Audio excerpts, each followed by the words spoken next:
was awesome.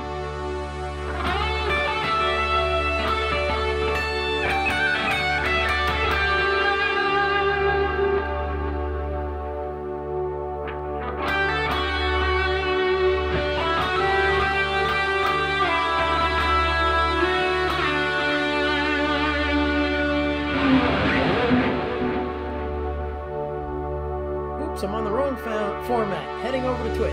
Cool! I'm sure Wendy's was equally awesome. Good day, Mr. Formiati. Uh-oh, what happened? There it is. I'm clicking on the comment and it wasn't coming through.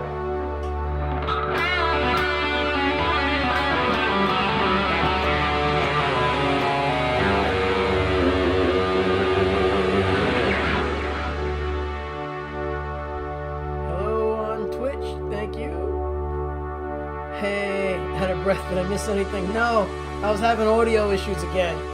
I just got on, so hopefully we don't lose the guitar.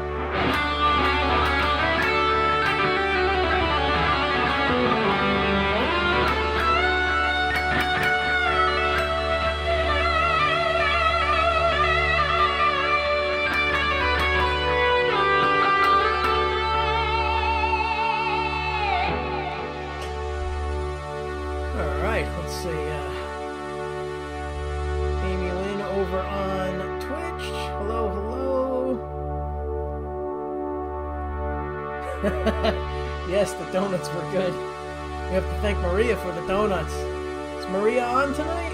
Hello, Maria, if you're here, say hi. Tim Thomas. Hello, Tim.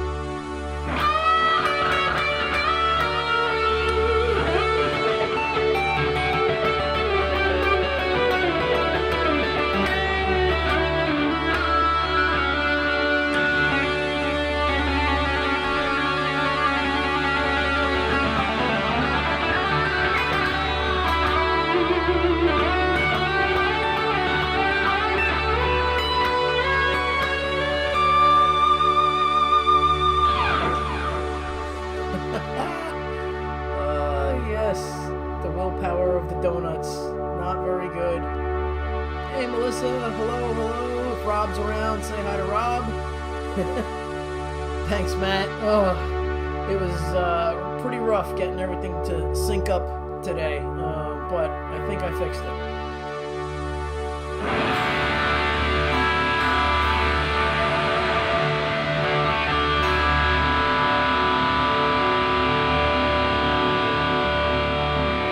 Thank you. It's my favorite one.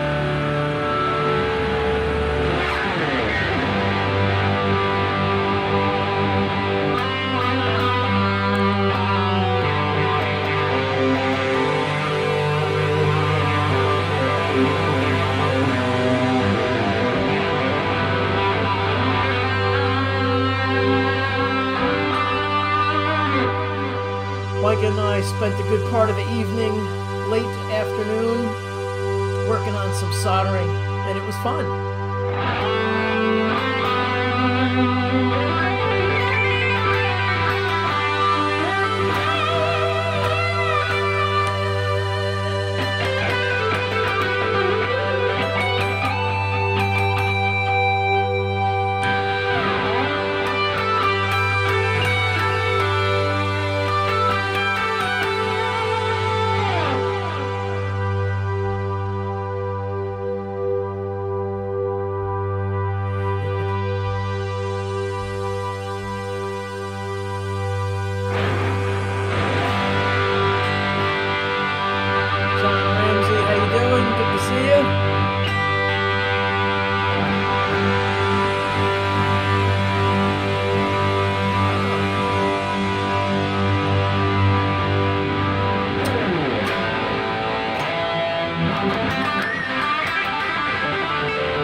Hold on. I'm not warmed up. I shouldn't have jumped into it.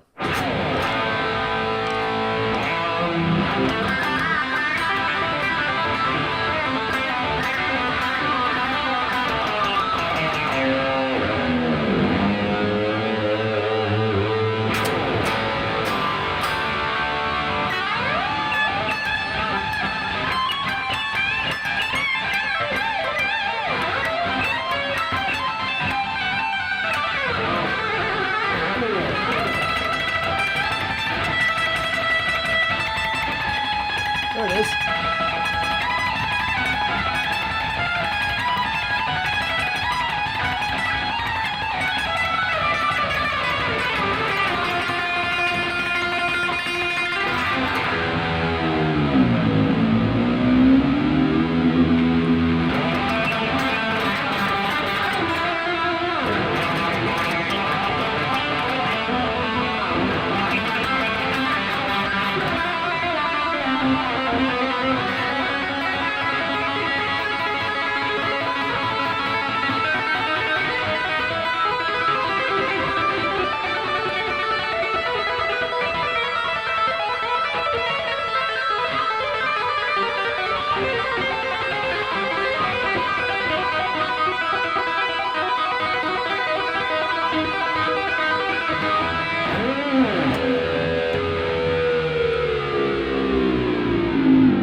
Oh my god. I think my hands are going to fall off now.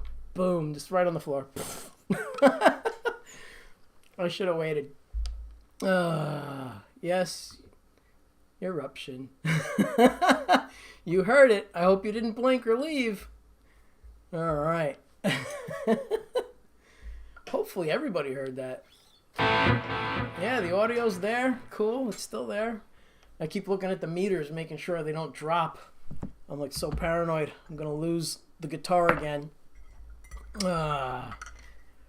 Cool. Okay, so people heard it. Thank you. And thank you. Oh, is Schultz on? There he is. Motorhead.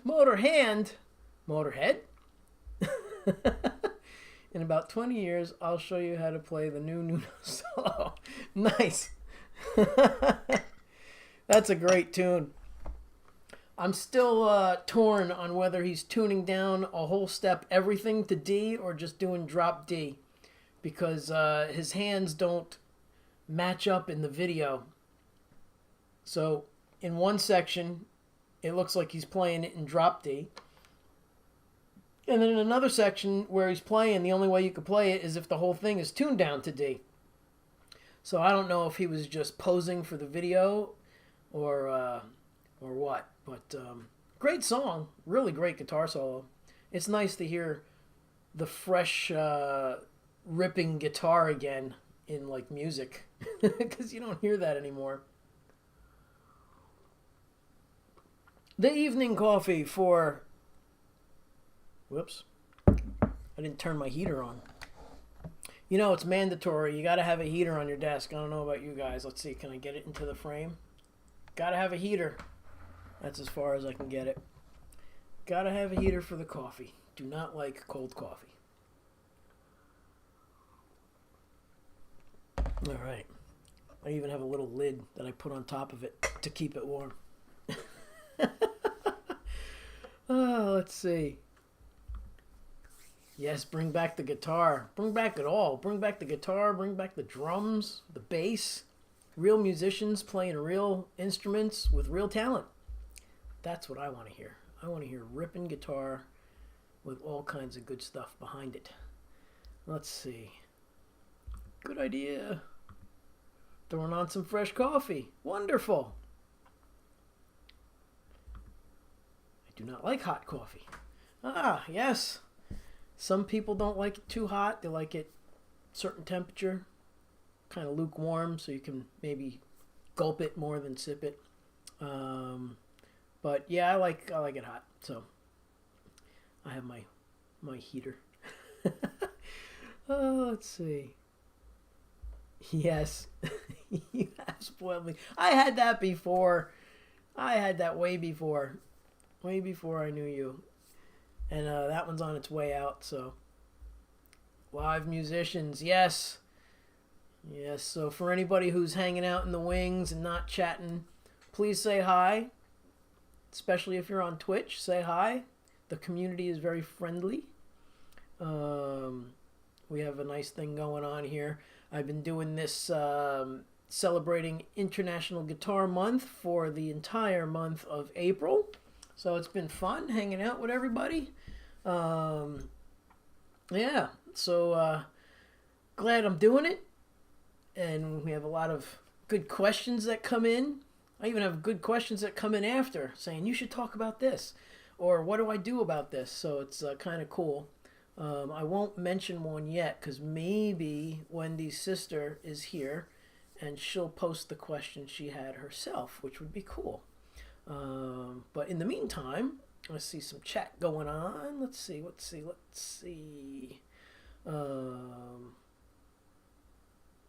don't mind when it gets cold. Oh, that's cool. I'm terrible. If it gets too cold, I dump it and make a fresh cup. But that usually doesn't happen. I think it happens like once every 2 or 3 months tops because I have my coffee warmer. Yeah. Yeah, I know. That's kind of lame to dump it. I know. Yes, we are a friendly group. You guys and gals are awesome. Let's see. Tell them about the MIDI cable almost failing. So Mike and I did a whole bunch of soldering today. I mostly supervised. Mike is in college and he took a maintenance class. I guess it's a guitar maintenance class. Is it a guitar maintenance class or is it... you tell me what it is or tell everybody what it is. But it's cool. And he got this kit through school with the soldering iron and all the accessories and the solder and the whole bit. And, I've done a whole ton of soldering in my day. So when he mentioned it, I said, you know what? I have a bunch of stuff we could practice on just to get you going before you wreck something that you really are trying to do. And we didn't even really need that. He came by. We wound up measuring the length of the cables that we needed. He bought some cables, this MIDI cable, and what else did we solder today? A MIDI cable and a power cable. And both of them, they only come one size. So the power cable was like 10 or 12 feet. It was super long. And all we needed was a foot. And the MIDI cable also came like 6 or 8 feet. And again, all we needed was just maybe a foot, not much, maybe a little less. So, I coached him through it, and he did really well. I actually turned him on to a couple of tools that I have that will make the stripping of the wires much smoother, and you won't wind up cutting stuff by accident. So, yeah, I have all kinds of stuff and maintenance-wise, and I did a lot of my own work for many years, and I still do, but it's just certain things are tedious and really time-consuming, so sometimes I send stuff out because I just don't have time to do it, but it was cool to do that with him today, so I'm glad it all worked out. Nothing got damaged. Let's see. Question. Best guitar duo in rock or metal? Oh, man. Best guitar duo. So, like, I would have to say... Oh, it's a tough one. So, my favorites, of course, when I was a kid, was, and still probably is, yeah, I would say Iron Maiden. So, those two guys, just, they harmonize... and they both just rip. Like, each solo was, like, equally great. However, my second favorite was, of course, Judas Priest. I don't even know if they were a second favorite. I think they were just, like, right up against each other. But definitely the guys from Maiden. I think so. One other band that I really got into that had incredible guitarists and harmonizing... yes, the right answer, are the guys from Night Ranger. Oh, man. Brad Gillis on guitar and Jeff Watson on guitar. Those two guys were, like, very comparable but different because Brad Gillis was more of a... I don't want to say not as technical, but he was pretty technical, but he didn't do a lot of the speed picking stuff that Jeff did, so that was pretty awesome. But yeah, you got to hand it to Dave Murray and Adrian. These two guys are just the perfect storm, really. They harmonized great together. You hear the first solo and you're just like, wow, that was great. And then the second solo comes in and it's the other guy and it's just equally smashing. So it's like, wow, just one after the next. But that band really had it together. They still do. I mean, they tour, which is amazing. And you know what's really amazing, more impressive than the guitar, is Bruce's voice to this day is incredible. He could sing like opera. The guy's amazing. And nothing wrong with his voice at all. And you hear all of these other guys that are from the same time period and they can barely talk. Their voices are shot. I don't know what he did. He probably signed a deal with the devil. Or he just drinks a lot of healthy stuff. That's probably more like what it is, though. Yeah. Mike, you need to start your... Wait a second. You need to start your setup. Stop watching streams. Okay. Oh, that's funny. Vince set up my acoustic Takme almost 20 years ago. Still plays as good as it did that same day. Awesome, man. I'm glad to hear that because acoustics are finicky, and I'm glad that setup lasted. Yeah. And you probably take care of it pretty well too. So, people sometimes store it in like the worst places and they're either over humidified or they're too dry and that messes with the neck.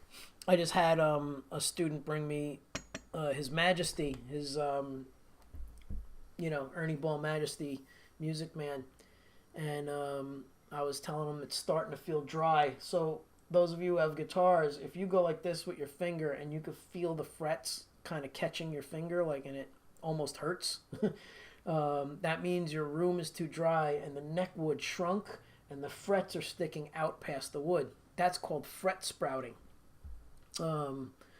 Another beautiful thing about Parkers is that will never happen because the frets are cut precise. The back has the carbon fiber and the frets are glued to a carbon fiber fingerboard and it's all vacuum sealed and they just don't warp, they don't move, nothing happens. So no fret sprouts on the Parker Fly guitars. The true Parker Fly guitars, not these overseas ones. So those aren't Parker Flies. The only Parker Fly that there is for the inquiring minds are the ones that have the neck through and no bolt on. That's a Parker Fly. Coffee sip. All right. Let's see. I see stuff going on here. Let's go. I saw them 3 years ago and flawless. 2.5 hours in their 60s. That is so ridiculous. That is amazing. I mean, they're great. I can't play that stuff anymore unless I practice it because it's just it's taxing on your hands. And that's not even the guitar solos. I'm talking about some of the rhythm stuff. Like Number of the Beast.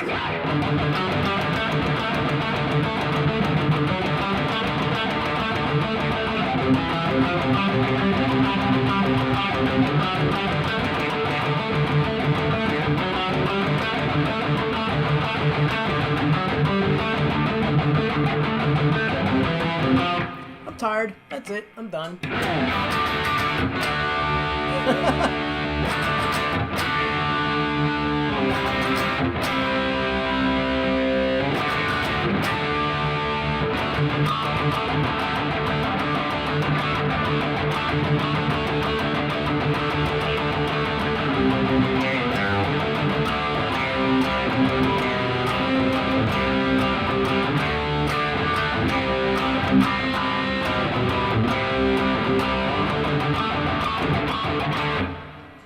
Yeah, that's a workout. At least for me it is.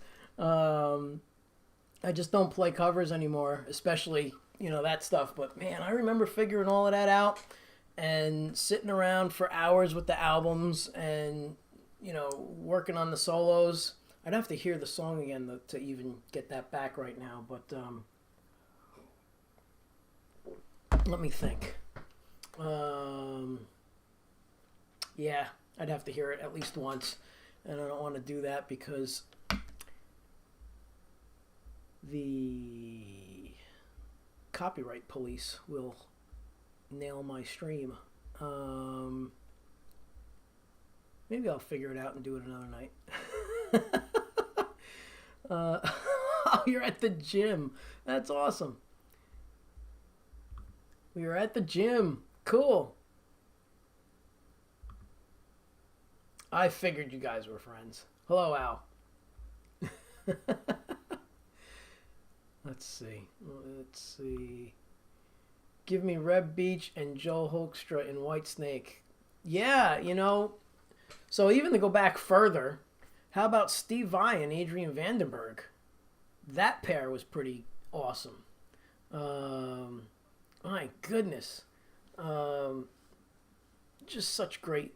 All of that guitar from that time period was just, everybody was just trying to outdo the other guy. That's really all it was.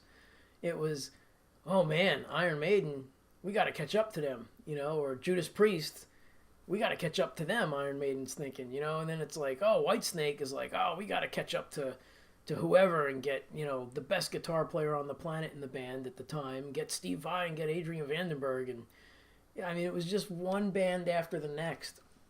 And Reb Beach, he's one of my favorites. I love all the Winger stuff. I don't care. People were like, oh, Winger, they're a Bon Jovi wannabe, but they're totally different and really amazing. They just got really abused because of Beavis and Butthead. I think they ruined their career. Oh, man. But anyhow, let's see what else, or who else has stuff to say here. Let's go back a bit.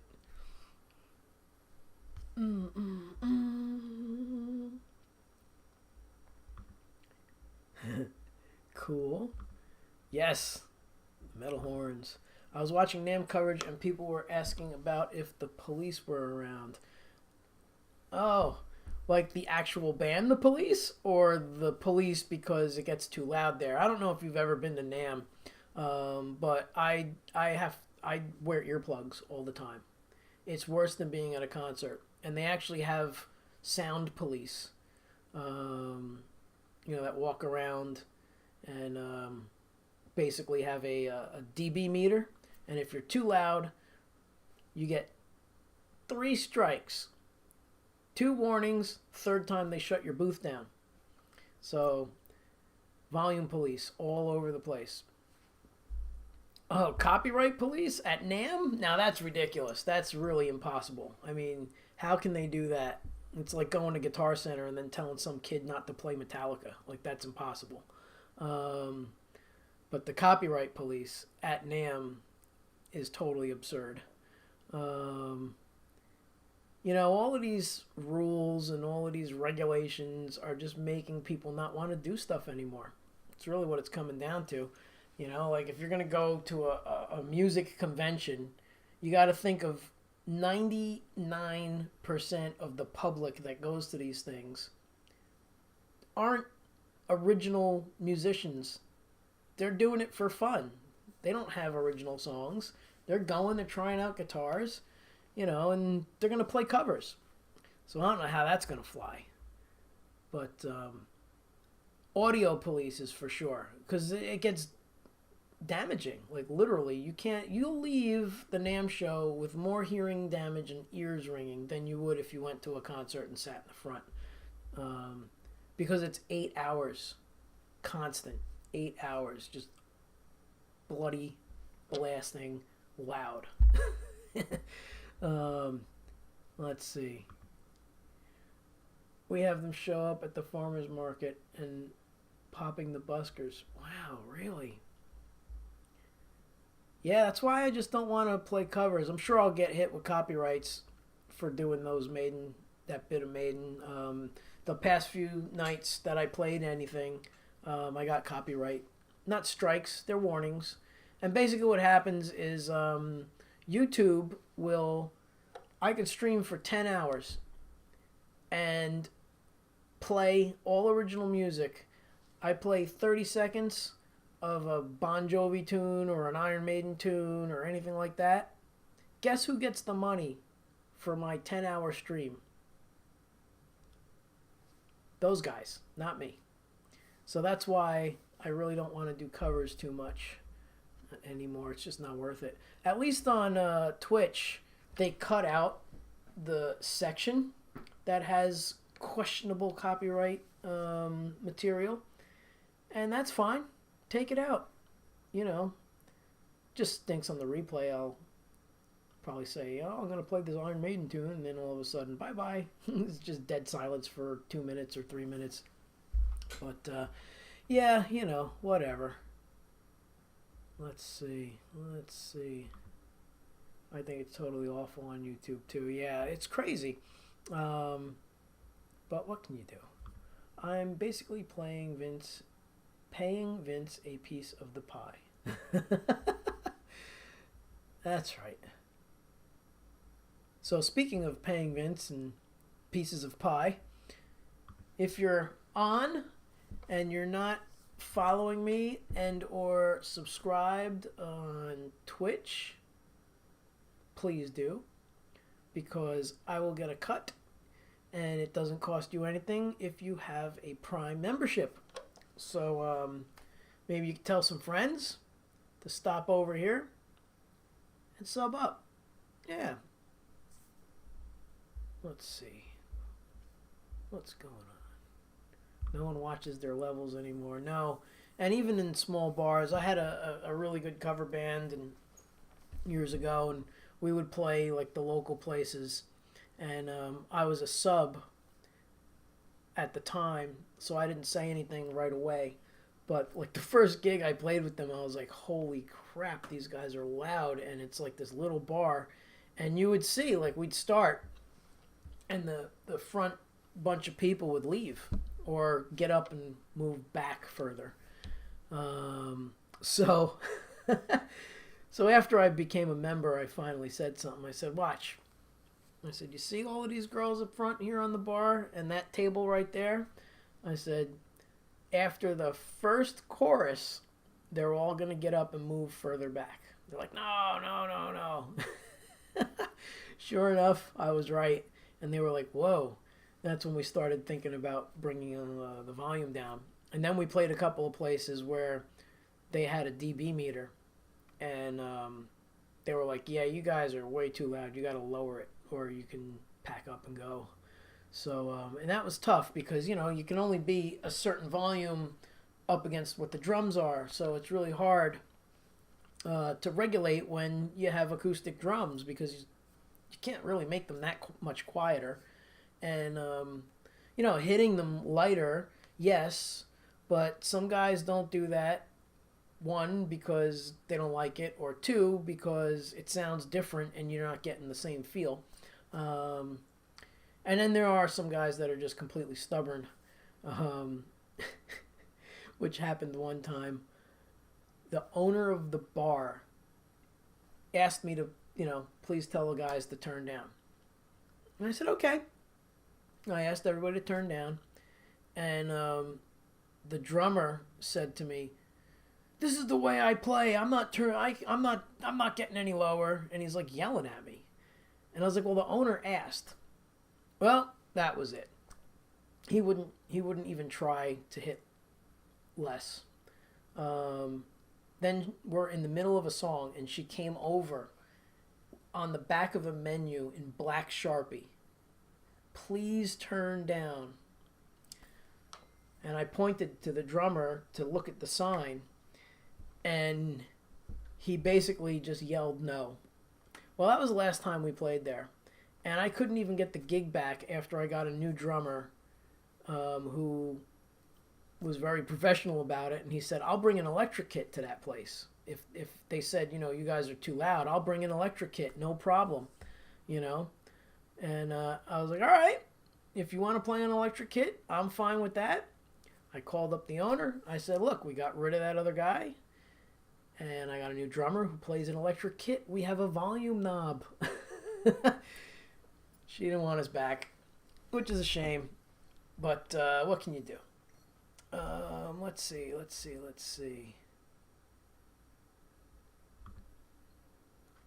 Pi solves problems too, according to Agent K from Men in Black. Yes, that is one of my new things of the past 5 years or so, is to just be like, you know what? It's time for pie. It's time for coffee. And in case you never saw the movie, basically what that means is, when you're at it and doing something over and over and trying to fix something or get the answer to something or trying really hard to solve a problem and you can't figure it out, take a break. I always tell my students, when you're playing and practicing, if you're not getting it, don't force it. Just put the guitar down and either go do something completely different, or if you don't want to put the guitar down, just don't play that thing, whatever that thing was. If it was like a scale or a guitar solo section or a chord part that you're really having trouble switching chords, do something different, totally different. If you're having trouble with chords, play some single note lines. If you're having trouble with the particular single note line, go play some chords. Whatever it is, take a break from it, come back to it, and then you'll get it. And that's usually what happens. Unfortunately, I thought that's what happened with the audio, and I thought I figured it out. And then I came down, was ready to go, and then there it was. No audio. Couldn't find the audio. So I shut the computer down, turned it back on.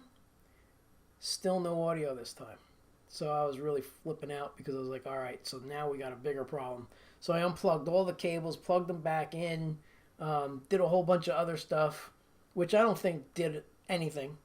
And I turned everything back on again, and it worked. So here we are, and knock on wood, we don't lose the guitar. There we go. A little coffee. Put my lid on it. Put a lid on it. Let's see. We got some people chatting. Some new people jumping in. Michael. Hello, Michael. Electric drums. Yeah, I'm a fan for making the gig work no matter what it takes.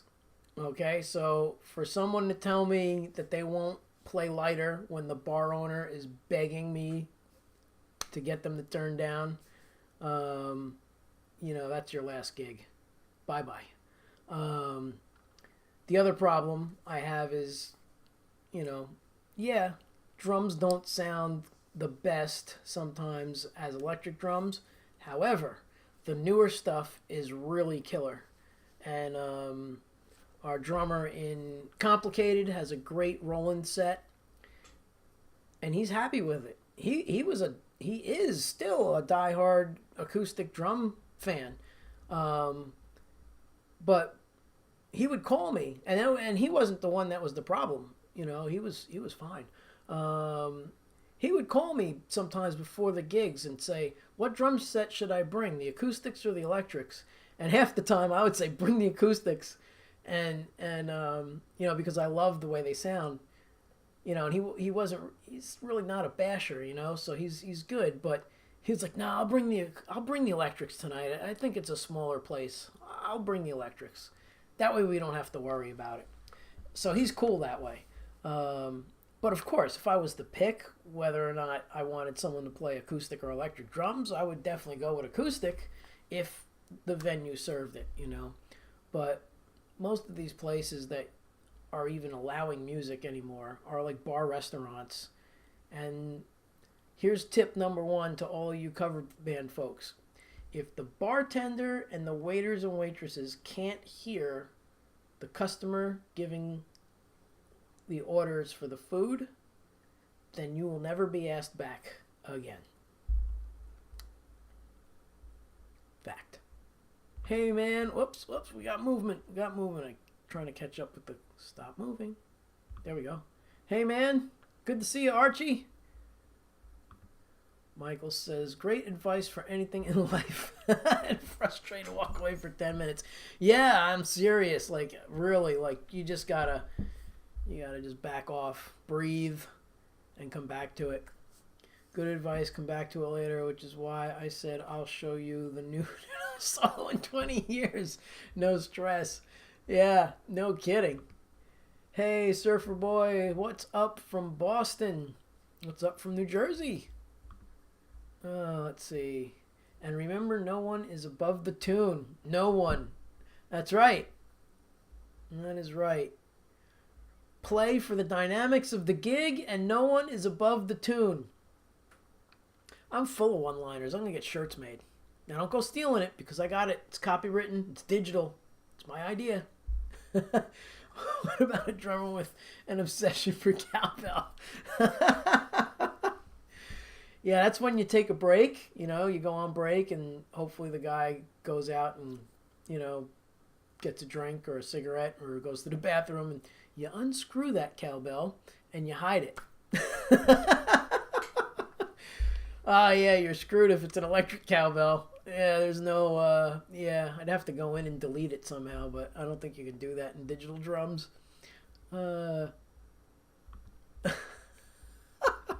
Wendy says, all right, I'm coming back to that. I am the tune. Yes. 98 to 100 decibels is loud nowadays. Yeah. Especially in small places. You know, when you're dealing with, I don't know, a couple of the places we played 6 to 8 feet tops from the stage was the bar. That's where the bar starts. And then you got people on stools. So let's cut that down. So it's probably 5 feet away from the stage. And it's really just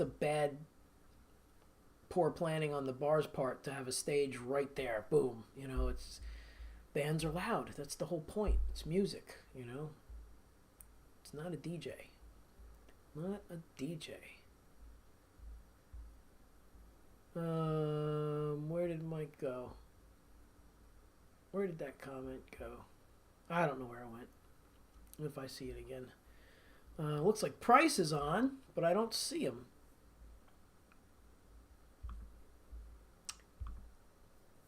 Hello, Dwight, and hello, Price. Oh, there's Dwight. What's up, Dwight? Why don't I see Price? Oh, there he is. I missed some people. Oh, that's because it was right after the cowbell. Okay, now I'm back. I'm back to where we need to be. What's up, Price? Good to see you. Loving that white Parker Fly, man. Metalhead Hippie's trying to get me to sell it to him. I told him maybe, but I was just being nice. I'm not selling it to him. Oh, man. Yeah, I'm not selling that guitar. That guitar is really nice. If you guys were on the other night, I don't know if Price was on, but I was saying how Price knew a guy who a friend of Price's uncle, I think, is passed away, and he had a bunch of guitars, a lot of really nice stuff. But one of the guitars was a white Parker Fly, and you know, mostly everybody knows me as the Parker Fly guy. Up until recently, I've kind of strayed away a bit. So as soon as Price saw the guitar, he gave me shot me a text. You still playing Parker Flies? I was like, oh yeah. So we worked out a nice deal. I really appreciate you thinking of me. That was really awesome. Let's see. Archie, you got to figure out a joke in there somewhere. You know, got to turn that into a joke. Yes, we saw that. All right, cool. Scroll down a bit. Chatty, chatty, chatty. Cool. Price is on Twitch. Oh, Price is not on Twitch. Wendy's telling you to get on Twitch. Oh, yes. Yes, if you have a Twitch account, please go over there and jump on and say hi over there. It would be greatly appreciated because I am now an affiliate and I could make a couple pennies, and you know, it would really help support what I'm doing without costing you anything. Yeah. Let's see. It's nice to be able to talk. I will call myself a hypocrite as a musician. I tense up in anticipation of a band coming on while I'm eating dinner. Yeah, right? You know, because you know that most bands are not like we are, right? So you know you're eating dinner with your family and you know this band is coming on and they are going to just be balls out loud. And yeah, it's just not cool. And by the way, in case anybody doesn't know, balls out does not mean what I think most people think it means. Back in, I can't remember what year it was, but they had steam engines. And when they put in too much coal, if it ran too hot, the ball bearings would push. And they'd say, careful, you know, we're running balls out, which could blow up. So that's what that means. But yeah, you know, you just don't know. You know, you're at a bar or a restaurant and you're like, oh man, I'm a musician and I know that this band is going to be pretty loud. So, let's see. PSA 45 for 40. Yes, right. Public service announcement. So I'm doing a lesson special. So if anybody knows anybody or they want to sign up, it's going to be a one-off. So 45 minutes for $45. And you can take advantage of it now or in May, but you have to pay before May. So if you get signed up, then you're in and you can use it whenever. But I'm not going to do that past April 30th. All right, so I still see that we have some audio. Good. I'm going to play. And since last night was all messed up, oh my God, it was so crazy. I watched it back and Matt put it the best. He said, if I wasn't, I forget what you said, but basically it was like, because he plays guitar and he knows, he thought otherwise it looked like I was drunk because my hands and the sound, it wasn't just my hands. The sound was completely like late. So everything you heard, backing tracks against what I was playing, was so off. It was like, oh man, Vince is like totally off. Must have been hitting the vodka tonight. But I wasn't. So yeah, it was pretty hilarious. My first cheer. All right, so let's see. What are we going to play tonight? Let's see. What is... A couple of times I've seen the same full band I normally see at parties.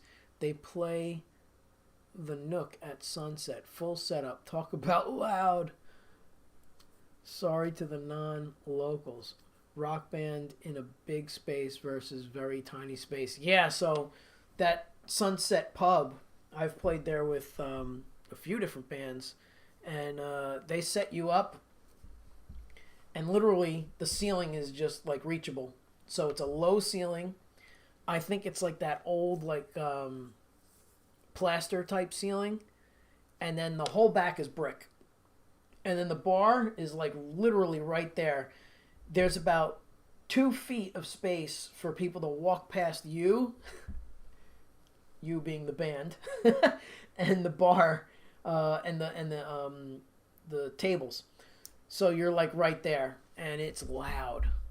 It's very loud. But yeah, I wear earplugs pretty much everywhere I go now because I do have a bit of tinnitus, and you know, I've been playing since forever.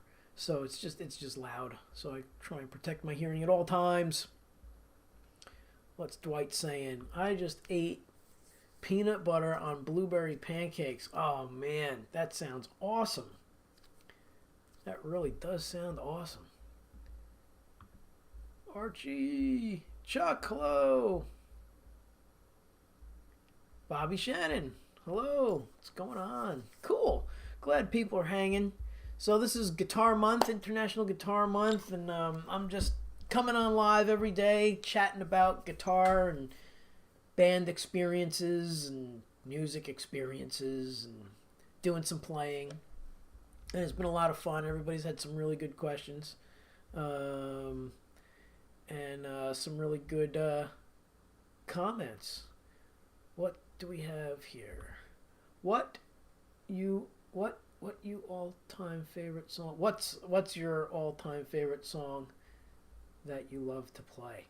Oh man, that would have to be Crazy Train. Like I love playing Crazy Train. It's so much fun. Anytime we would, the cover band would always do Crazy Train.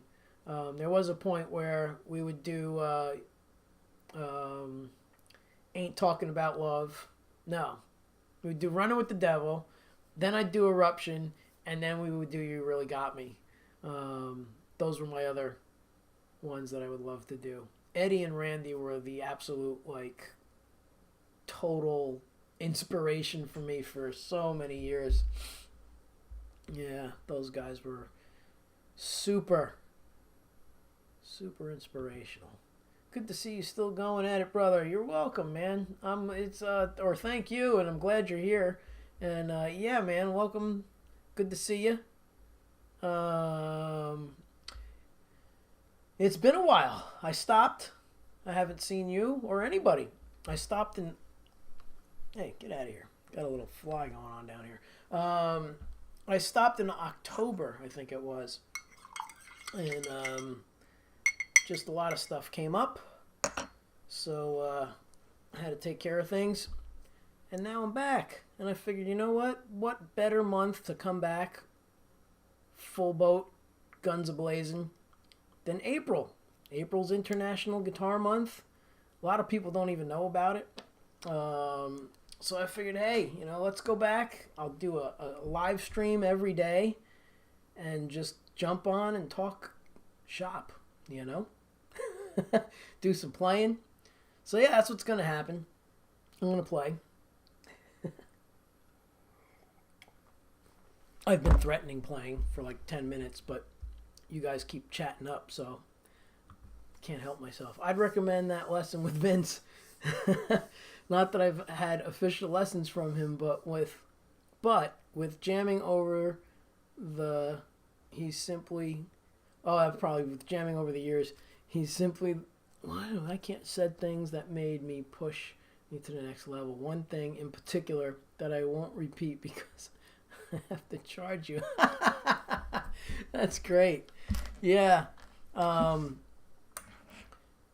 I just can't help but to spread the info.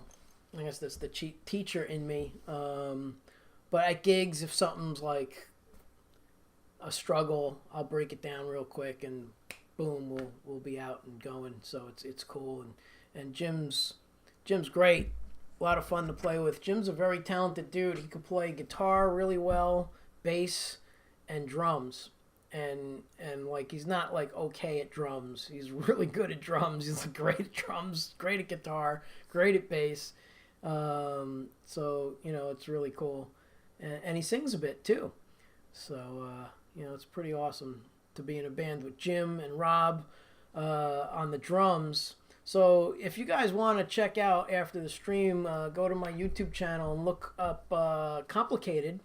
You'll see a couple of videos up there, but the one cool thing is back in the day when we had the full band Redline, we had the singer who played bass, and then Jim, who was on bass, would jump back and play the drums, and Rob, who played drums, would come up front and sing, and he would do all the AC/DC stuff. He's got that raspy voice, and we would do Highway to Hell, and you know what? I'm gonna do that. I'm gonna do that tonight. We would do Highway to Hell.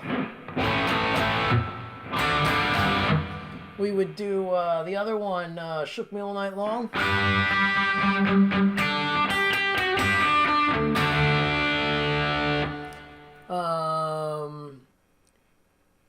We did a couple of other ones. I can't remember. And we recently did the tune with bagpipes in it. With Jim's niece, I believe. She played bagpipes, which was really cool. That was awesome.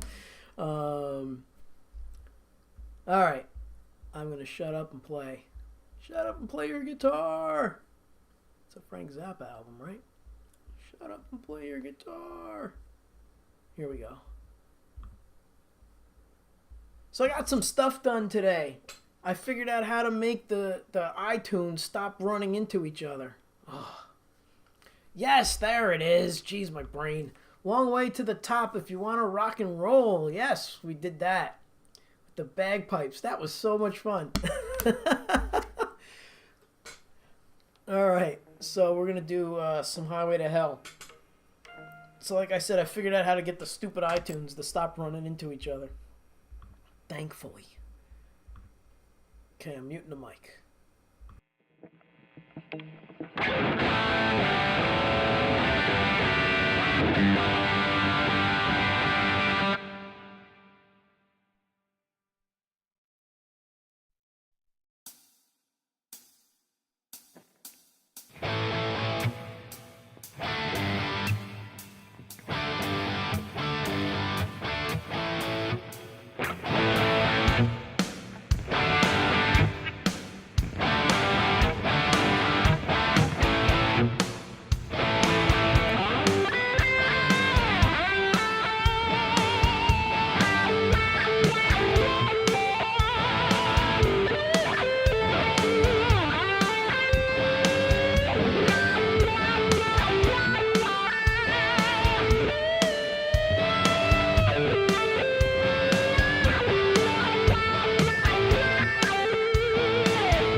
love AC/DC.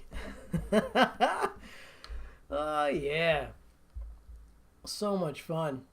Oh, yeah, and that's right. We did Dirty Deeds Done Dirt Cheap too with Wendy. That's for sure.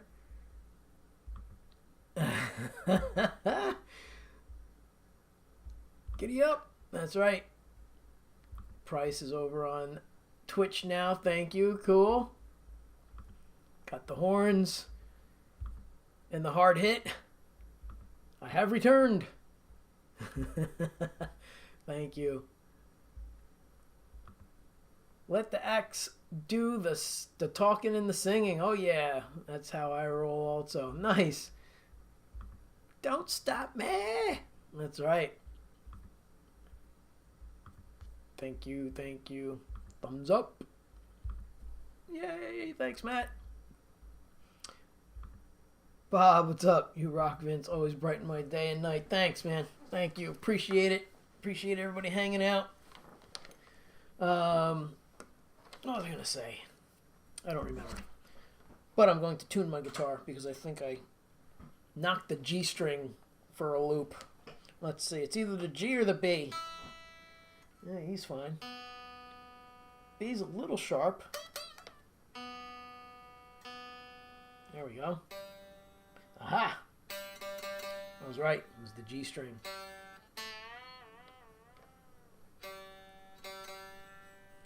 Remember, folks, never tune down. Always tune up. And then bend the hell out of the strings. Whoop.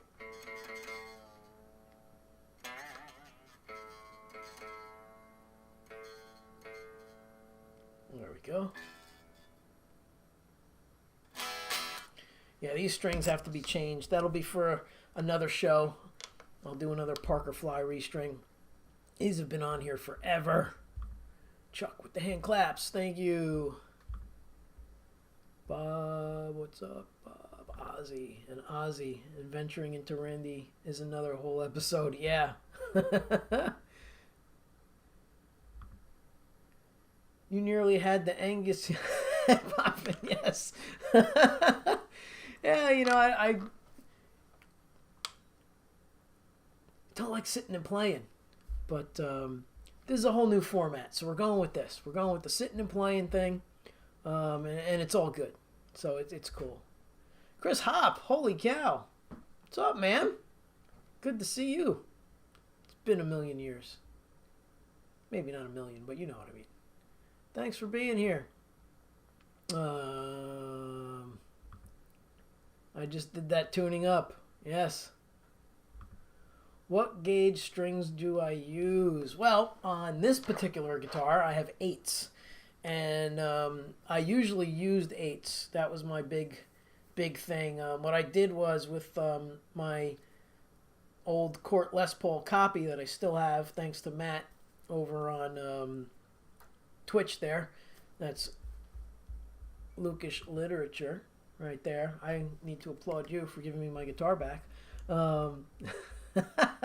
I used to put 11s on that guitar to practice, so that way I'd really like get my fingers, you know, warmed up and not stressed but built. You know, like you got to build up the muscles in the fingers.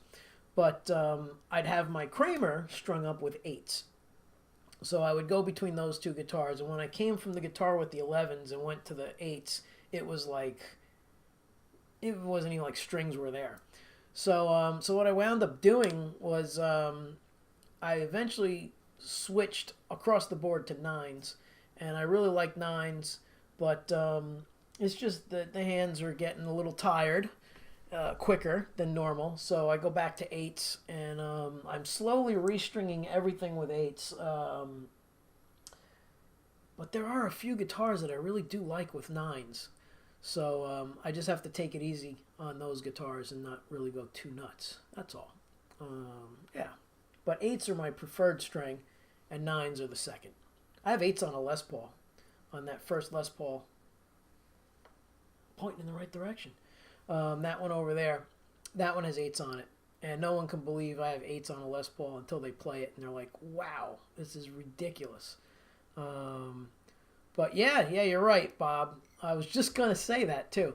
Um, so, whoops, and I've said it on probably a couple of other streams, but Billy Gibbons uses sevens, and he uses quarters as his guitar picks. So he's using sevens and quarters and digging in. He's not breaking strings, at least not live, and he probably doesn't. I mean, he's Billy, so they restring the guitars after every show. These have been on here for probably 2 years at least. I have my little guitar string diary, um, so I know when I change my strings and when it's time to change the batteries because these have a preamp in them. So, all right, let's see. I had some things blast by here. So we got the string question. Bob says it's International Guitar Month or Parker Fly Guitar Month because every time I tune in, I see you rocking a Parker Fly. Is that your new go-to guitar? Actually, this has been my go-to guitar since 1995, and recently I've switched over to other guitars. So this has been the guitar. This one right here is my first Parker that I got in 1995, and I love this thing. It's such a beast, and it's so versatile. But yeah, I do have some other great guitars that I really started falling in love with. But just coming back to the Parker, it's just, it's like home. It's like I don't have to look for. It's like if you had this certain car for a very long time, and then you got a new car that may be the same brand or model, but it's upgraded, and all the buttons are in a different spot. And you're just like, I like the old one better. So, yeah. More so for comfort. Let's see. It's like dental floss. Yes. 9s is the lowest I've ever used. Need to try an 8 next time. Yeah, it's not for everybody because a lot of people, they're heavy-handed and they dig in, so it depends. But believe it or not, most of the guys, when they record, wind up using 8s for the session sometimes because the producers and the engineers that record the bands, they feel that 8s are manageable in the mix because the low end isn't as brutal. So like a perfect example of that, which I only found out recently, is Jimi Hendrix used to use 10s on the first 3 strings. So that was a gauge 10 set, and he used gauge 8s on 4, 5, and 6 because of the bass issue. So that's what he would do. So that's the Jimi Hendrix set. They actually have a Jimi Hendrix set. I think it's Diodario. I had a pack around here somewhere. I don't know where it went. But that's the deal, is the high end was a little thicker because he felt it stayed in tune better. Otherwise, he would have used 8s, I think was what the guitar tech said in the interview. Because back then, the Strat was very finicky. I think it was the 3-bolt Strats were more of a problem than the 4-bolt. So on most of his Strats, he did the combination of gauge 10 on the 1, 2, and 3, and 4, 5, and 6 were 8s. Yeah. Let's see.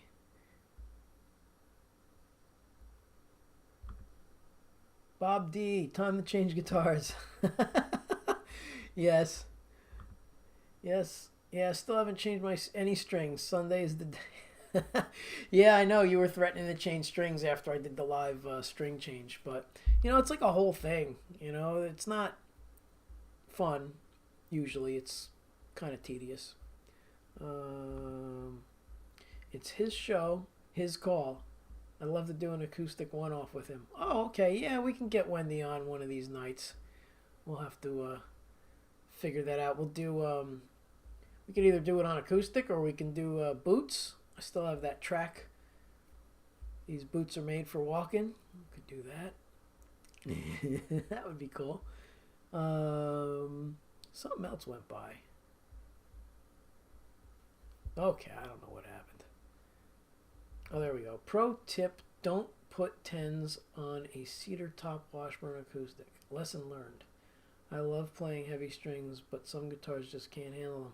Oh, is that the one where the bridge popped off? Is that what happened with that guitar?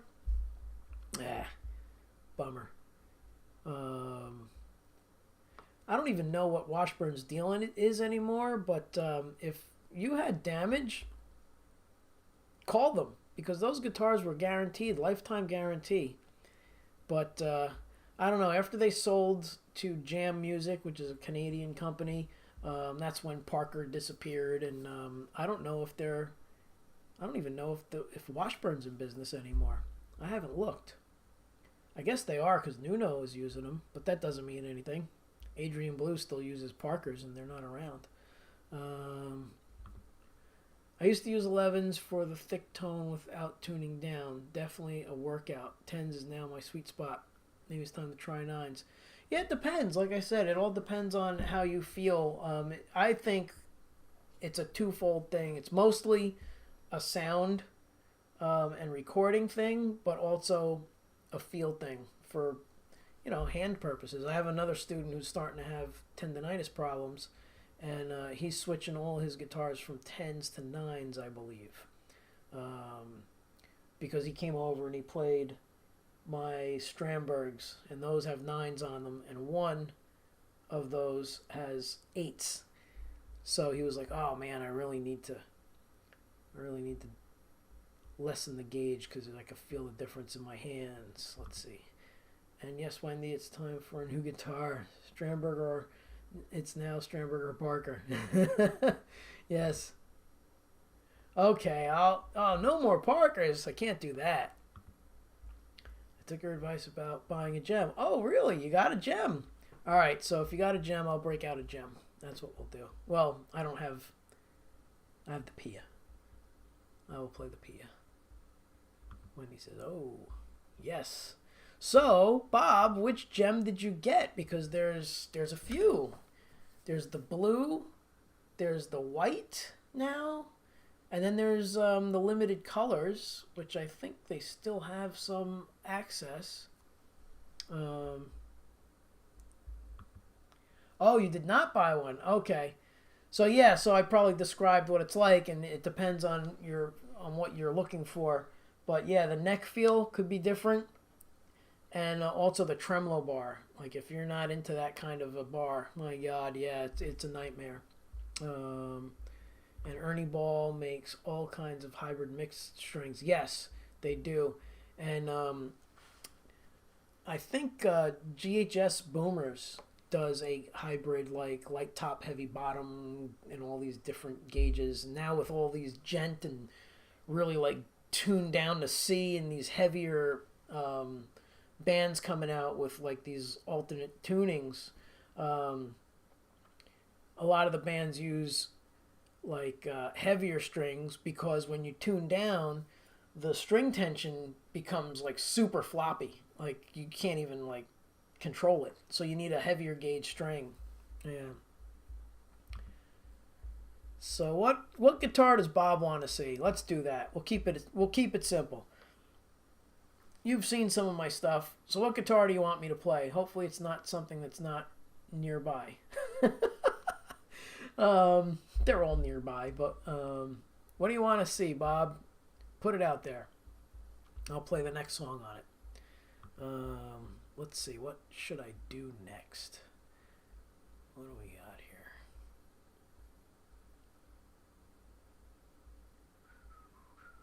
What do we have? Let's see. We'll do a Santana tune.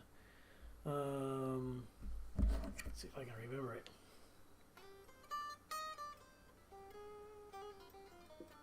Yeah, we'll do that. Jim says the N4. Bob says Les Paul.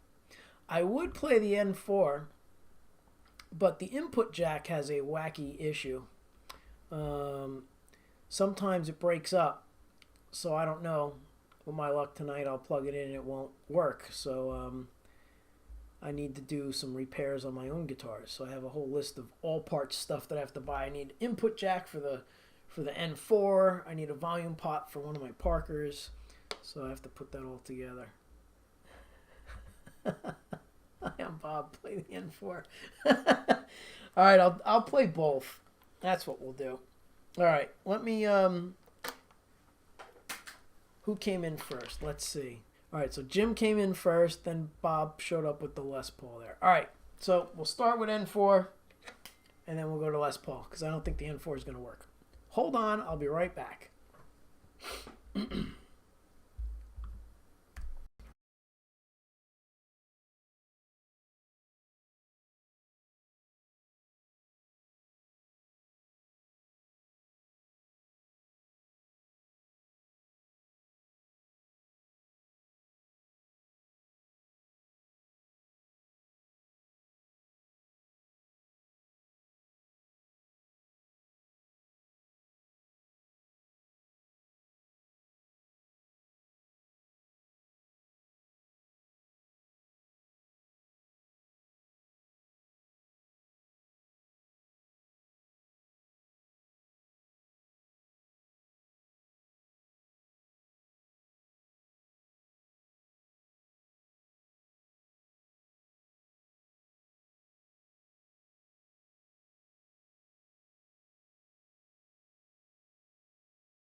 This thing weighs a ton, Jim. And it has 8s on it.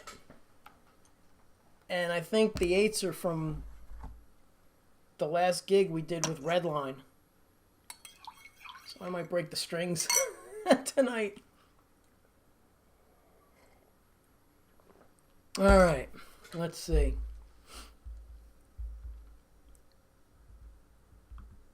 Public domain, hold music. I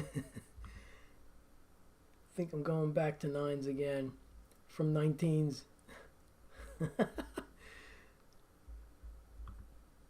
Probably from 10s, but I get it. I used to own a black 50th anniversary Les Paul.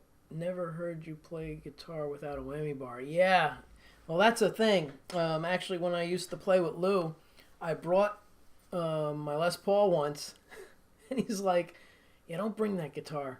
I like what you do on the fly with the tremolo bar."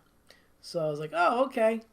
I was bringing it out of respect, because he played Les Paul. He played with the guy Les Paul. But yeah, it was funny. He's like, "Yeah, don't bring that guitar anymore. I miss all that tremolo bar stuff." So, heavy, but damn, that's a nice piece of wood. Yes, so we'll explain a little bit about it. So this guitar is the signature model of the fabulous Nuno Betancourt from Extreme, and it's an ebony fretboard, and this wood is what they call Padauk.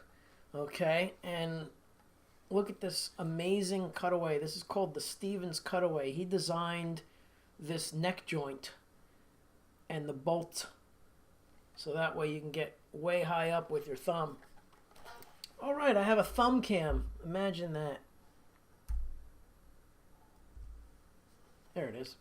So look at how high up you can reach. It's just a great piece of wood, man. This thing's awesome.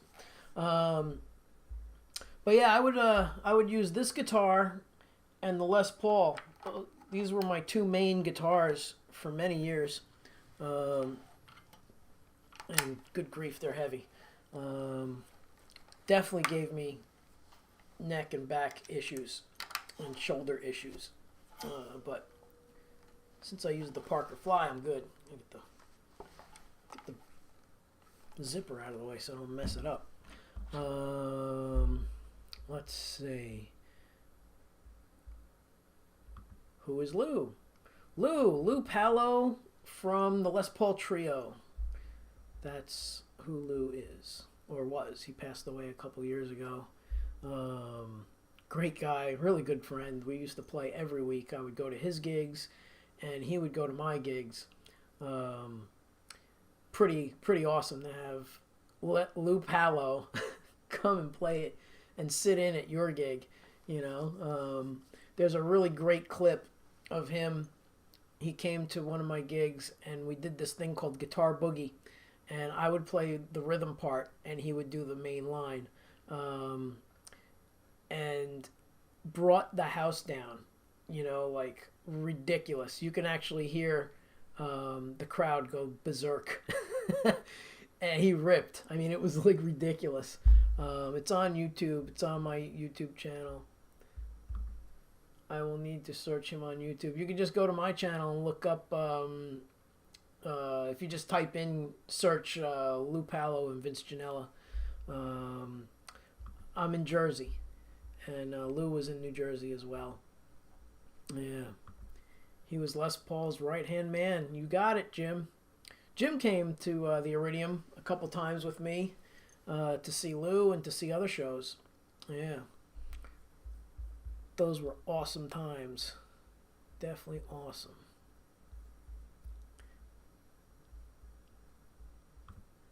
Oh, cool. Gotcha. I work and played in Manhattan most of my life. Yep, so the Starlight Diner, and in the basement was the Iridium. And Lou and Les played there every Monday for decades. Yeah. He would do Mondays. And then Tuesday nights, yeah, he'd do Monday. What wound up happening, how that happened, actually, I'll tell you the story, why it was Monday. So Lou was playing a place in upstate New York. And, and Les went to see Lou. And one night, the waitress comes up to Lou and says, "There's this guy at the end of the bar. He wants to buy you a drink and he wants to talk to you." So Lou's like, "Okay." So he goes over during the break, and he goes over, and he almost passed out. It was Les Paul, like that was one of his idols, growing up. So Les was like, "I really like the way you play. You're great, and where else do you play?" So then Lou told him, and Les showed up at every gig just as a spectator. And then finally they started talking about playing. And what wound up happening was Lou was booked solid, like for a year out in advance. And Lou's only night off was Monday. So Les said, "Fine, we'll play Monday. I'll find a place." So, or Monday, and there was another night, like maybe Wednesday in the middle of the week. I think that was the other night Lou had off. So anyway, Les goes to the Iridium and says, "I want to play here on Wednesday." And they're like, "Oh, I don't know." At the time, Les wasn't playing and he had no real career for a while as far as a player goes. So they didn't think he'd bring anybody. So they're like, "No, we already have entertainment on Wednesday." Well, he said, "How about Monday?" That's the other day Lou had off. He goes, "We're closed Monday." Les says, "I'll play one time on Monday. You open up, and I'll play for free. You charge whatever you want to pay your people, and I'll play for free." So they advertised it, and it was jam-packed, out the door, the whole bit. And then that's how they got the gig at, I'm sorry, that was at Fat Tuesdays. That was the Fat Tuesdays gig. So they booked a gig on a Monday at Fat Tuesdays when there was no, when they were closed. Yeah, so it was pretty wild. What's the reasoning behind the reverse headstock? So I think it's more of a hit to the 80s, like maybe a tribute. He probably liked the upside down kind of Jimi Hendrix thing, I think. But there's really nothing that I know of as far as it stays in tune better or worse. It's just a cool thing. It has this locking tremolo nut, so you clamp the strings down and it stays in tune, hopefully. Because these strings are probably 20 years old. I'm not even lying. Let's see if it's in tune enough to play something. Oh, it's just freaking out. I'll just play it like this because I don't know what's going on.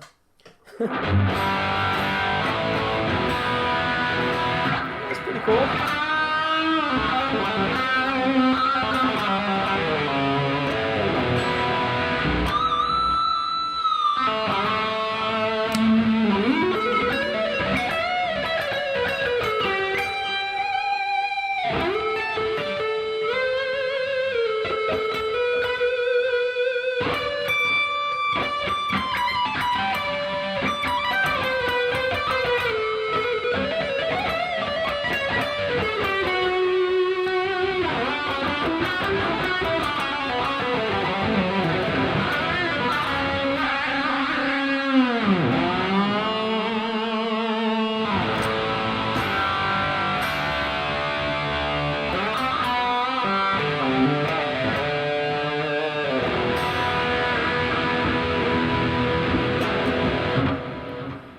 Yeah, I don't know if you hear that, but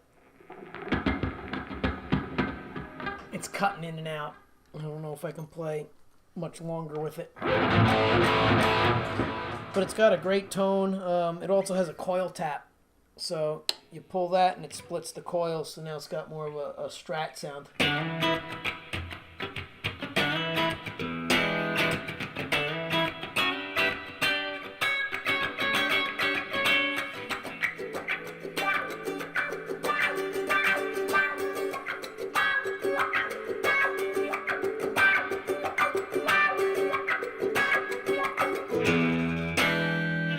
And then you can combine both pickups. And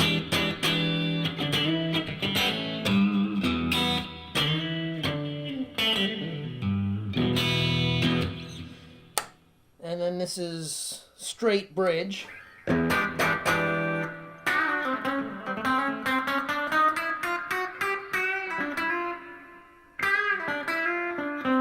Let's try it again.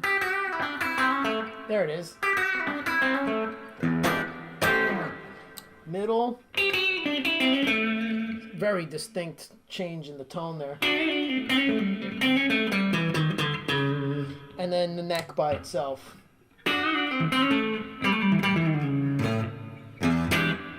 So, awesome guitar. Sounds great. Thank you. I say this with love. I'll put it up. That's awesome. I know it's your favorite guitar that I have. Oh man, it's one of my favorite. Yeah, you know, now I have to play Robin Trower. Oh man, how does that go? Give me a second.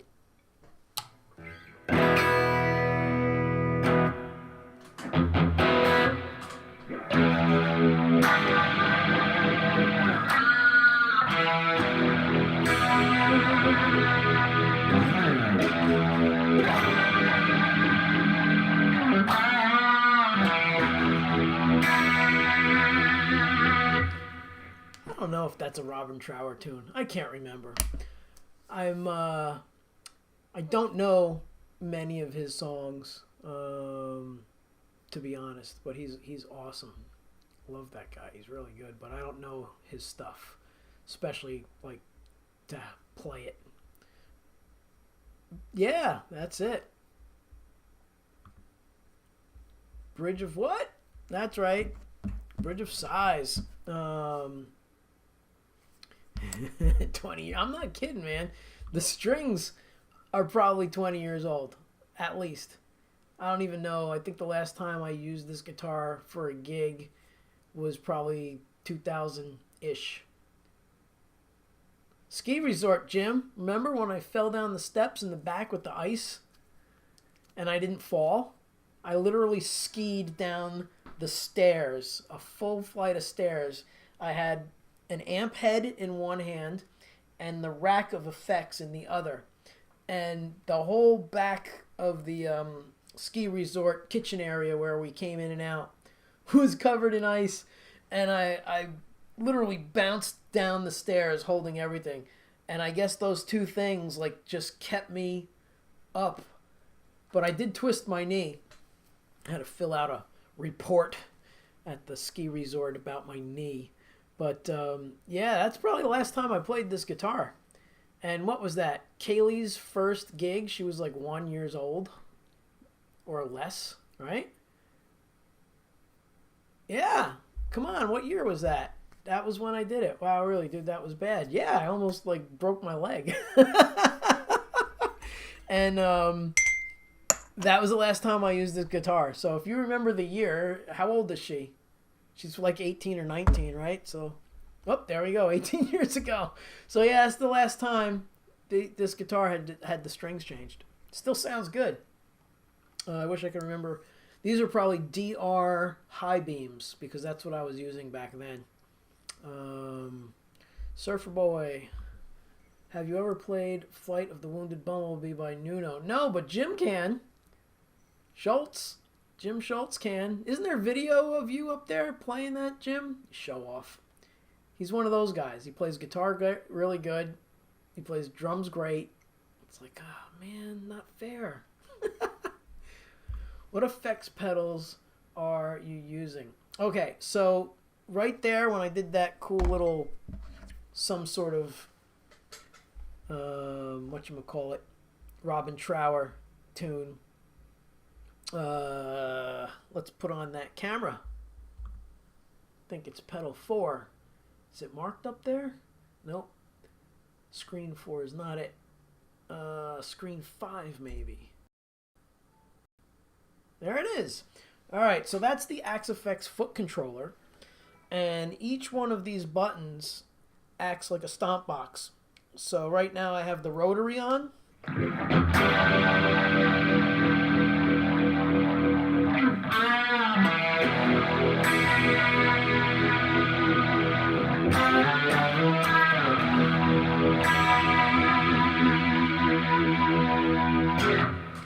Shut that off. We could have flanger.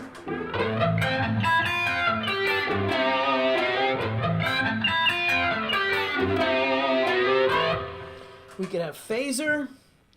Here it is.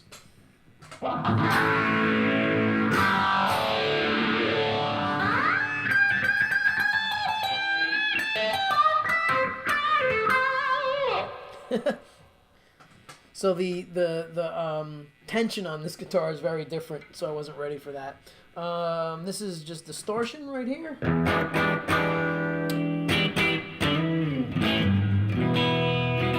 I have chorus. We can throw on some chorus.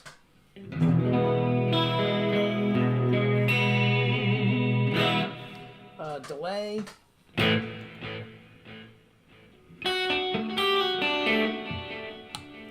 And if you have headphones on, it's panning back and forth, which is really cool. And then this multi-delay has multi-taps, so it goes back and forth, which is really cool. So now let's go back to the other screen. All right, so what do we have here? 18 years ago, yes. Have you ever played Flight? Yep, we got that one. That's all Jim. That's all Jim Schultz, man.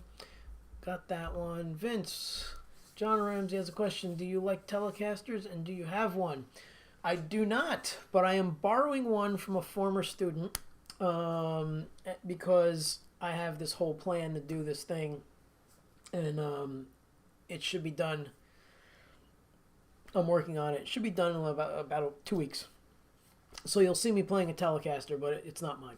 And I will tell everybody that it's not mine. I like them. They're cool. I don't have one. That's probably the only, like, other than PRS. I don't have any Paul Reed Smith guitars, but I don't have a Tele. Let's see. You're welcome. But all the effects are coming from that guy back there, the Axe-Fx, with the blue lights. So this thing on the floor is just the controller. And then, what did he say here? Is that a foot pedal on top of the board? So this one here, this guy, is basically a switcher for my camera scenes. But I don't need that anymore because I'm sitting here. But when I was playing on the other side of the room, I would switch the cameras with that air step pedal. Let me move me out of the way. Zip. So that's the air step. And that is a Bluetooth foot controller. And it basically switched all my camera angles when I was on the other side of the room. Okay. And then these little guys here, the one that says dual switch, those control other things on the Axe-Fx. So like if I hit this one, it takes me back to scenes. All the buttons are red. So it's just internal switching. Oops, let's get out of this. Let's go back here. All right, let's try that again. What happened? Okay, I said that. Yep, we got that. There it is. Everyone is trying to play that new Nuno solo from Rise. Yes. I was thinking about learning it, but it's like, I don't have time to commit to that. But I did the day it came out, and Jim can attest to this. I sent Jim a video of me playing it. I think it was on this guitar, just to rub it in, because I know Jim loves Nuno and he loves this guitar. And I recorded me playing the riff, and yeah, so just like that, it's gone because I didn't play it enough. But it's tuned down, so you know, it's either drop D like I was talking about before, or it's down a whole step, completely down to D. Yes, he did, Burke. Yes, I did. So yeah, Jim has proof that I can play the song, just not the solo. I can play the riff and the chorus and all of that stuff, but I didn't figure out the solo. I did just to burn you. Yes, I did. It's all in good fun, Jim. All in good fun. A unique sound, right? Yes. Nuno's he's just one of those dudes. He just has his own thing. He's really good. It's awesome. Let's see. Twitch got quiet. Let's get loud. Yes, please. Please chat. I mean, it's all good. I'm an affiliate. I met the criteria. But if you do have an account, please go over there and sign up and say hi. And if you have a Amazon Prime account, please follow me. I will make some money, and it doesn't cost you a dime, because if you sub up with your Prime account, it's free for you, and I get a cut of Jeff Bezos' money. Yeah. And when I say a cut, it's like pennies. He's not that generous. So let's see. Let's play the Les Paul. Let's play the Les Paul. Little Lester. All right, so the Les Paul has 8s on it, by the way, and so did the N4. And the N4 had 8s on it from 2000 and whatever, 18 years ago. And this one, I think, has a fresher set of 8s. Believe it or not, probably 8 years. But this guitar is awesome. I love this thing. It really has such a great tone.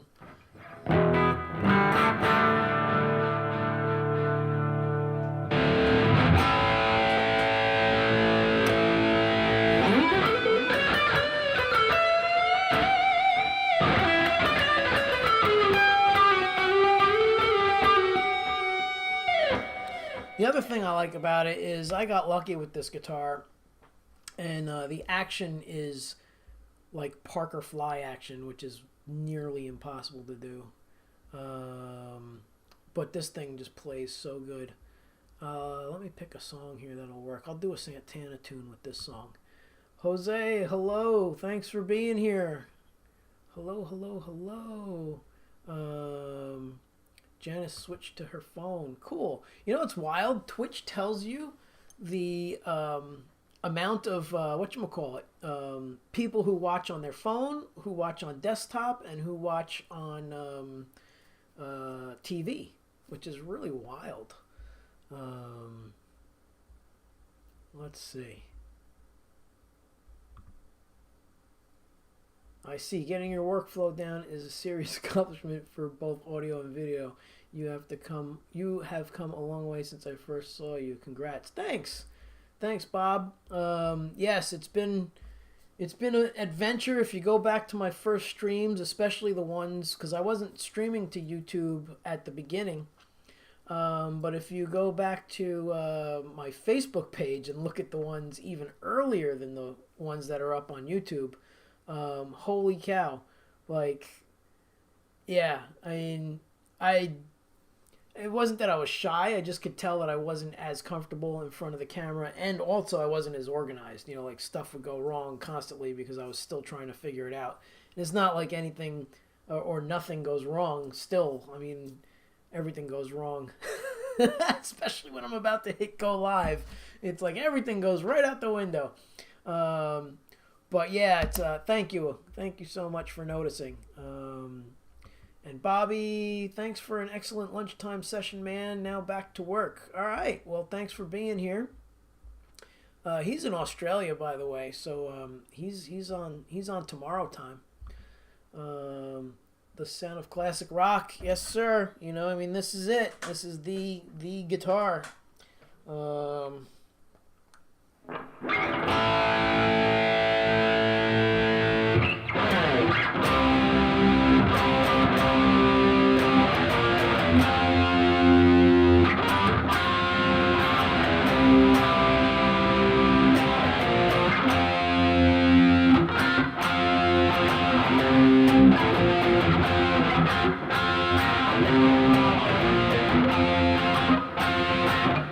Yeah. I want to tune this thing up.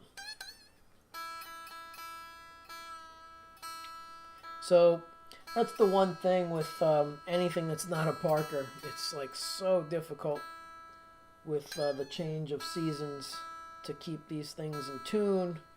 Yeah, see, we are way off. Holy cow.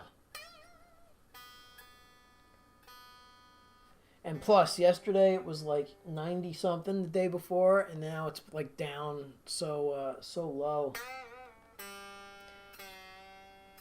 It's like a 30-degree difference. It was like 91, now it's in the 60s. So guitars hate that. I'm sure you fellow guitar players can totally agree with me on how guitars hate the change of seasons and the weather. The drastic weather changes. It's like it's a real hassle with the necks. Come on. And partly my fault because these strings are ancient.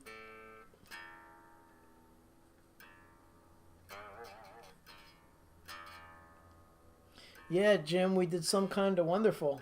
That always went over so good. Yeah, that was a fun time. Doing those tunes, Some Kind of Wonderful, and what was that? I just played I Can't Get Enough. You know, the old Bad Company.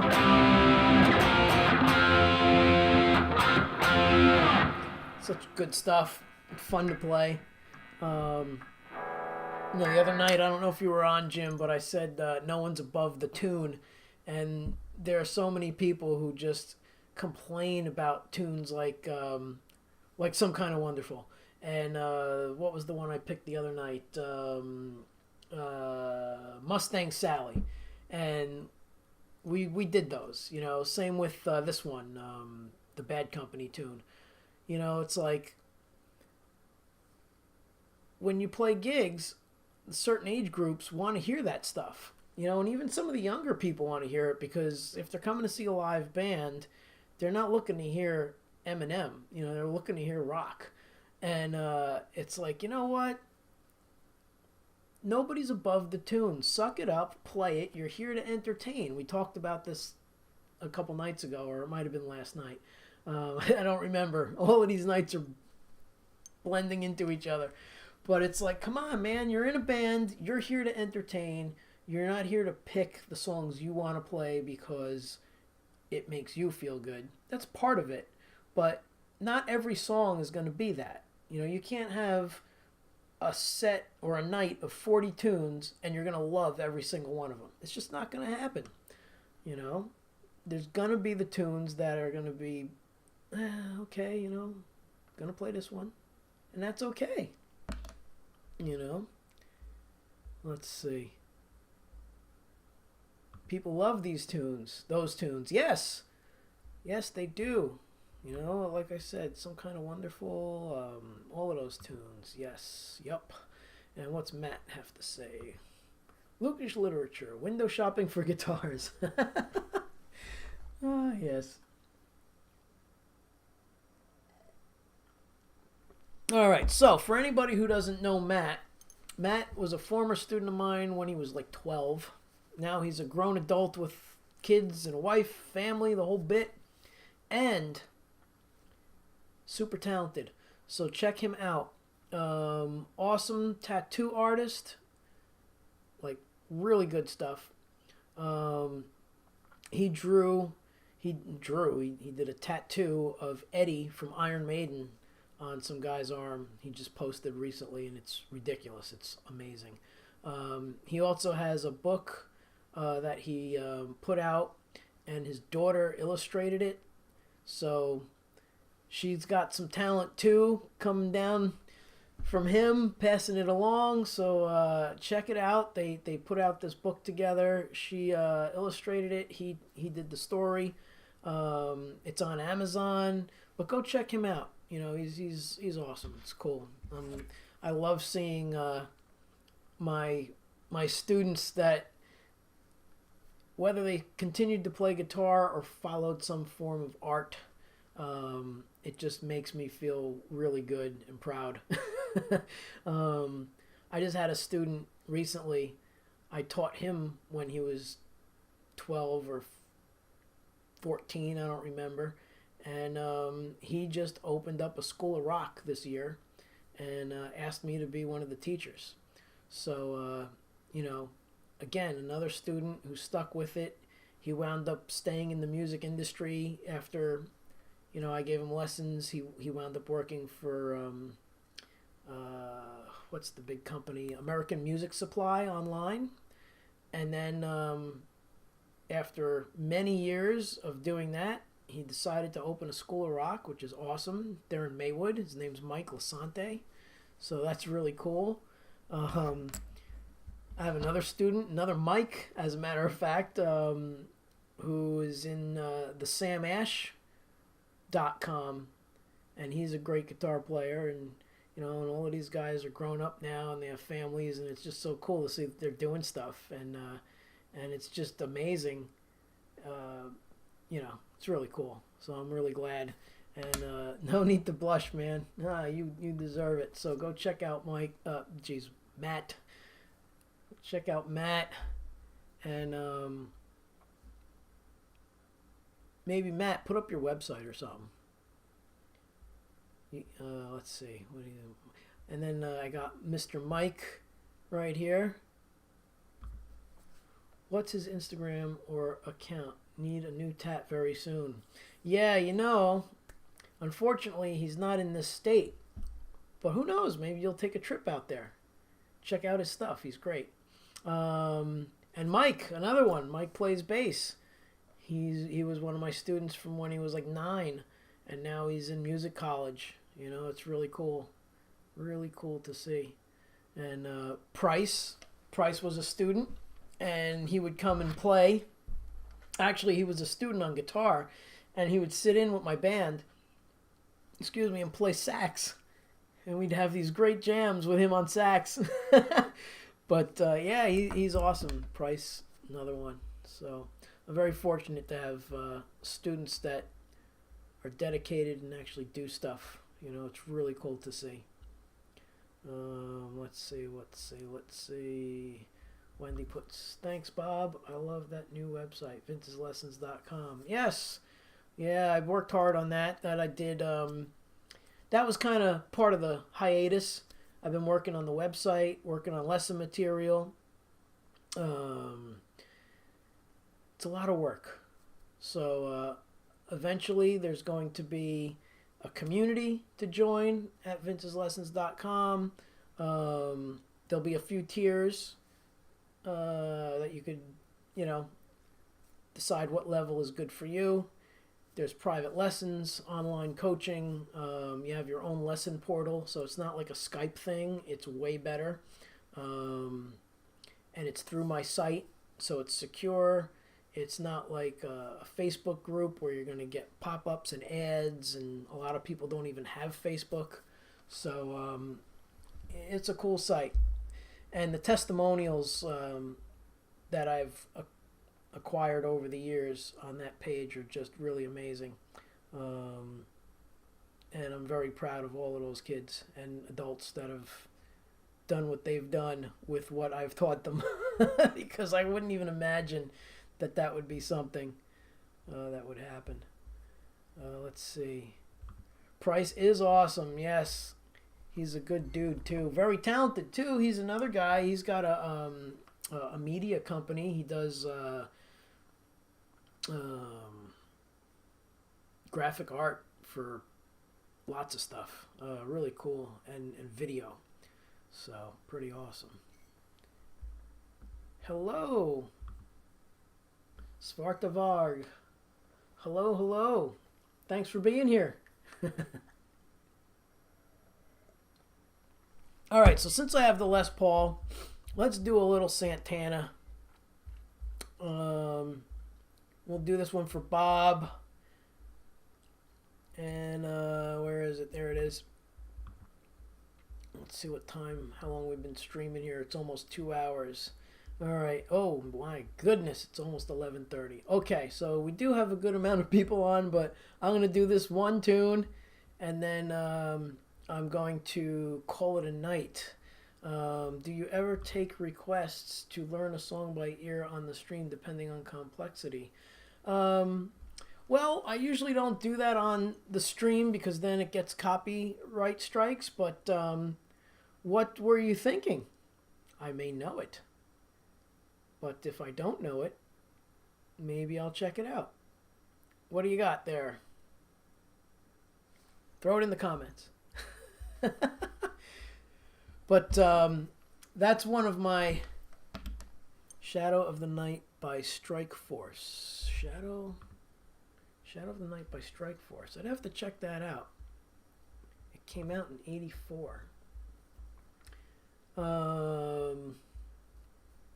Let's see. Where's my Spotify? I already played something before, so I probably have a copyright hit on this. So let's listen to it. There's no vulgarness in there, is there?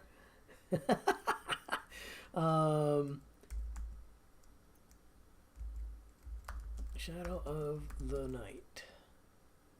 Oh, the Shadow of the Day. Shadow of the Night. Shadow of the Night. Very melodic riff. Came out in '84. Strike Force.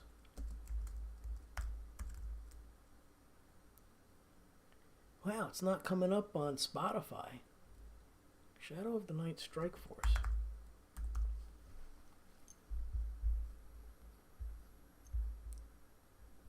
No, nothing on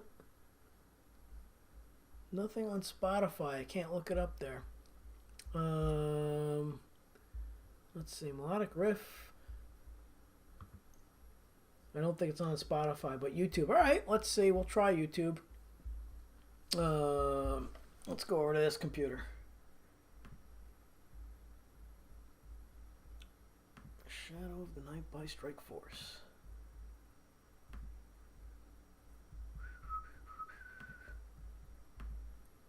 Gonna put me to the test. Let's see. I was saying both albums are on YouTube. It's how I discovered the band. Okay. Let's check it out. Shadow of the Night. Strike Force. Haha, there it is.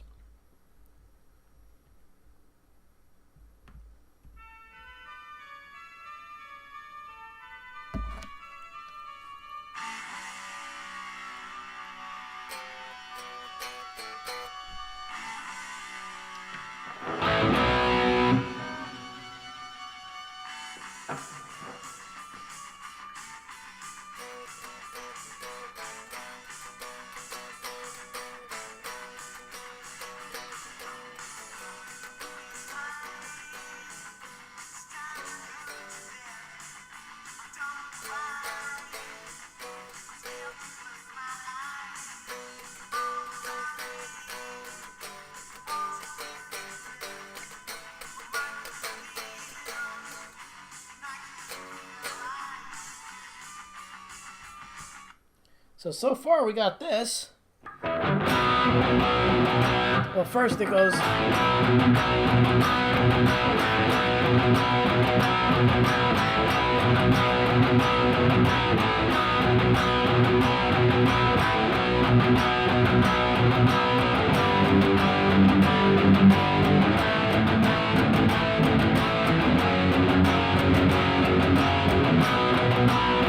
B, G, F sharp. Yeah. Well, that's the guitar part at the beginning.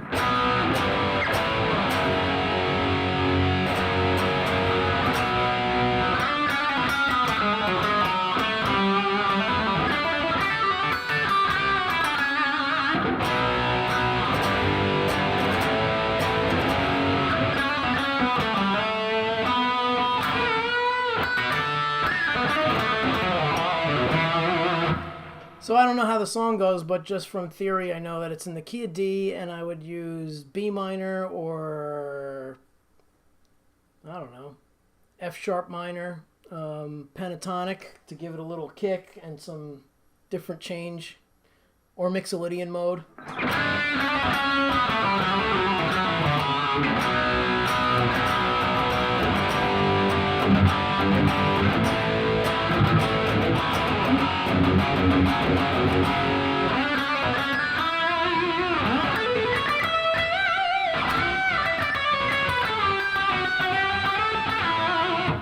So those are fun riffs, fun chords for sure.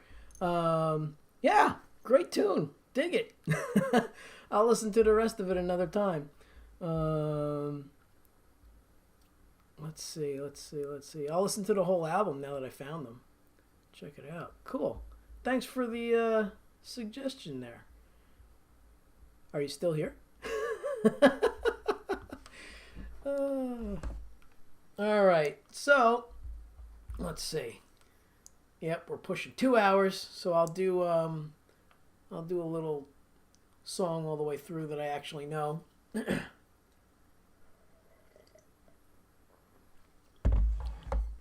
Devil's Daughter. Let's make it big so I can read it. Devil's Daughter is another great one from the album. All right, I will check it out. Cool. If I have time, I'll listen to both albums. Maybe while I'm restringing a guitar or cleaning the studio. All right, so let's see. Do I have something short? Good job on that. Again, with love. Yeah, man. Thanks. Well, Jim, the first time I played with you guys, I didn't have time to do a rehearsal. So I just said to you that I would show up, and you knew how I played. You saw me play with other bands before. And I just said, give me the set list, and I'll show up at the gig. And it was a big gig, so the band was nervous. So this is how Jim was a customer at one of the stores where I worked years ago. And Jim came in and said, hey, I need a guitar player for a St. Patrick's Day gig. And can you do it? And I was like, yeah, sure. It's like in a week, less than a week. And he gave me a list of tunes. I looked at them and I said, yeah, I could do it. I said, but tell your band I can't rehearse because I teach till 9 every night, and I work at the store when I don't teach, doing sales till 9 every night. So I'll just show up and play the gig. So Jim was like, yeah, that's cool, because Jim knew what I was capable of.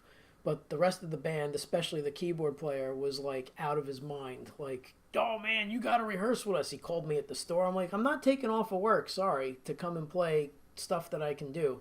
I said, so here's how it'll go.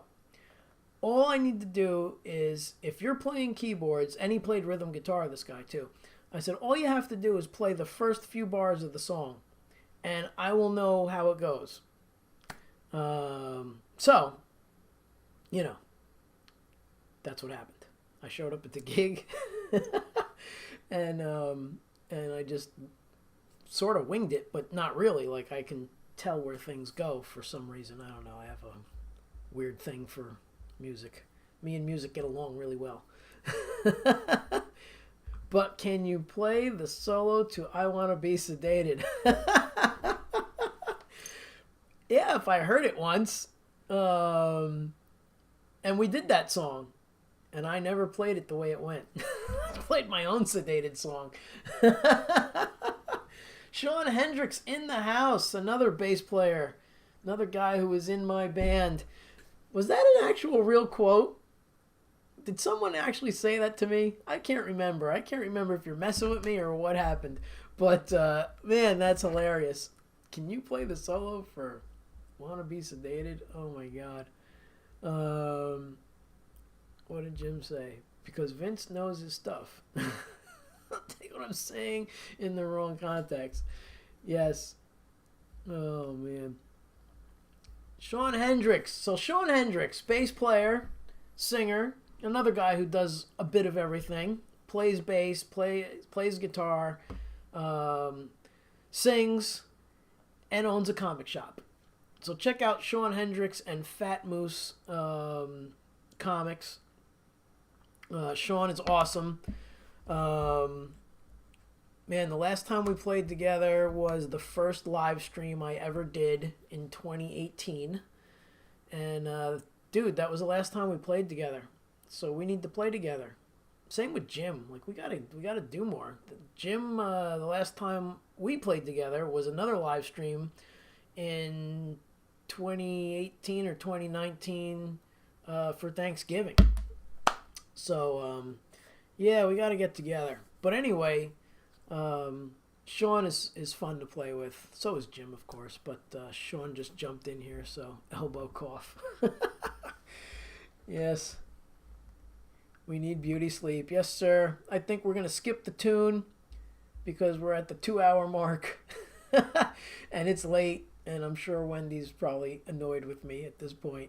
So it's time for cookies. It's time for bed. Everybody have a great night. Thanks for popping in here. Shadow of the Night, I Can't Stay Alone, Devil's Daughter are my favorite songs of theirs. I'll check them all out. All right, man. Well, thank you all for being here. Another fun night talking guitar and stuff. Sometimes it's mostly and stuff. But thanks again. Svarta Varg, please sub up and or follow, and you'll get a notification. Just so you know, I'm doing this every day in April, going live at a random time because I don't have an exact schedule that I can nail it down, but it's mostly at night. So follow and you'll get an alert when I go live, and we'll be talking guitars again tomorrow. All right, everybody, have a great night. And thanks so much for being here. Really appreciate everybody. Take care. See you.